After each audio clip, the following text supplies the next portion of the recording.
Community radio ബെൻസുകൾ ഇപ്പോൾ life tips തയ്യാറാക്കി അവതരിപ്പിക്കുന്നത് ഖാൻ കരിക്കോൾ. സാങ്കേതിക സഹായം ബോണി ജെ ബേസി. ലൈഫ് ടിപ്സിലേക്ക് ഏവർക്കും സ്വാഗതം. ഞാൻ ഖാൻ കരിക്കോൾ. കൂടുതൽ സമയം പഠിച്ചിട്ടും ഗ്രേഡ് കുറയുന്നത് എന്തുകൊണ്ടാകാം? ഏറെ സമയം പഠിച്ചിട്ടും മാർക്ക് കുറവേ ലഭിക്കുന്നുള്ളൂ എങ്കിൽ അത് പല കാരണങ്ങൾ കൊണ്ടാകാം. പഠന വൈകല്യവും പഠന പിന്നാക്കാവസ്ഥയുമാണ് പ്രധാനമായ കാരണങ്ങൾ. പഠന വൈകല്യം എന്നത് വിവരങ്ങൾ സ്വീകരിക്കാനും സംസ്കരിക്കാനും ശരീരത്തിന്റെ വിവിധ ഭാഗങ്ങളിലേക്ക് അയക്കാനുമുള്ള തലച്ചോറിന്റെ ശേഷിയെ ബാധിക്കുന്ന ഒരു നാഡീ സംബന്ധമായ ഒരവസ്ഥയാണ്.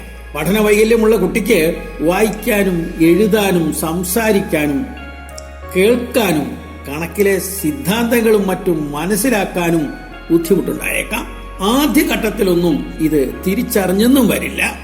പഠന വൈകല്യങ്ങൾ 3 രീതിയിലാണ് പ്രകടമാകുന്നത്: ഡിസ്ലെക്സിയ, ഡിസ്ഗ്രാഫിയ, ഡിസ്കാൽക്കുലിയ, കൂടാതെ ഡിസ്പ്രാക്സിയ എന്നൊരു അവസ്ഥ കൂടിയുണ്ട്.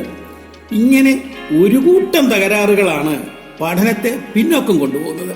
ഈ കൂട്ടത്തിലെ ഓരോ തരം തകരാറും മറ്റേതെങ്കിലുമോടൊപ്പമോ ഉണ്ടായി എന്നും വരാം.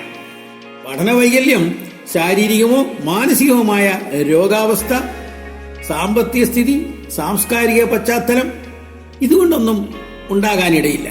ഇത് കുട്ടി ദുർബലനെന്നോ മടിയനോ ആണെന്നതിനുള്ള ഒരു സൂചനയുമല്ല.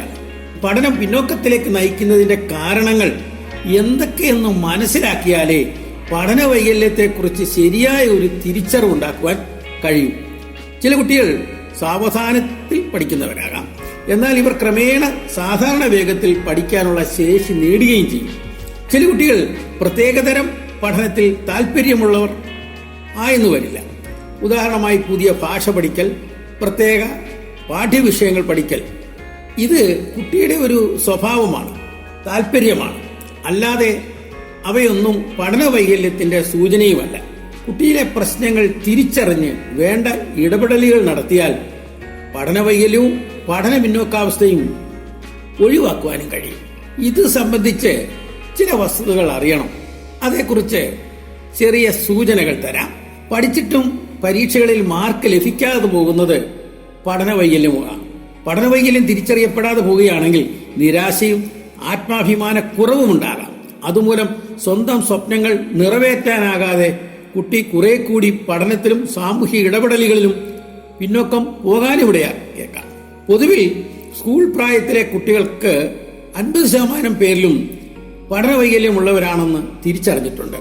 വൈകല്യത്തിന്റെ തോത് വ്യത്യസ്തമായിരിക്കുമെന്ന് മാത്രം. പഠന വൈകല്യമുള്ള കുട്ടികളിൽ പഠനത്തിൽ ശ്രദ്ധ കേന്ദ്രീകരിക്കാൻ അനുഭവപ്പെടുന്ന ADHD, അതായത് അറ്റൻഷൻ ഡെഫിസിറ്റ് ഹൈപ്പർ ആക്റ്റീവ് ഡിസോർഡറും ഉണ്ടായെന്ന് വരാം.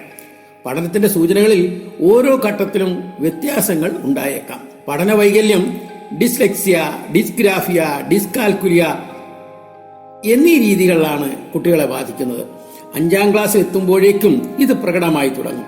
പൂർണ്ണമായി മാറ്റിയെടുക്കാൻ കഴിയില്ലെങ്കിലും യഥാസമയം തിരിച്ചറിഞ്ഞ് വേണ്ട ഇടപെടലുകൾ നടത്തിയാൽ ഇതുമൂലമുള്ള പഠന പ്രശ്നങ്ങൾ പരിഹരിക്കാനും കഴിയും. ഈ കാര്യം രക്ഷിതാക്കൾ മനസ്സിൽ വെച്ച് പ്രവർത്തിക്കുക.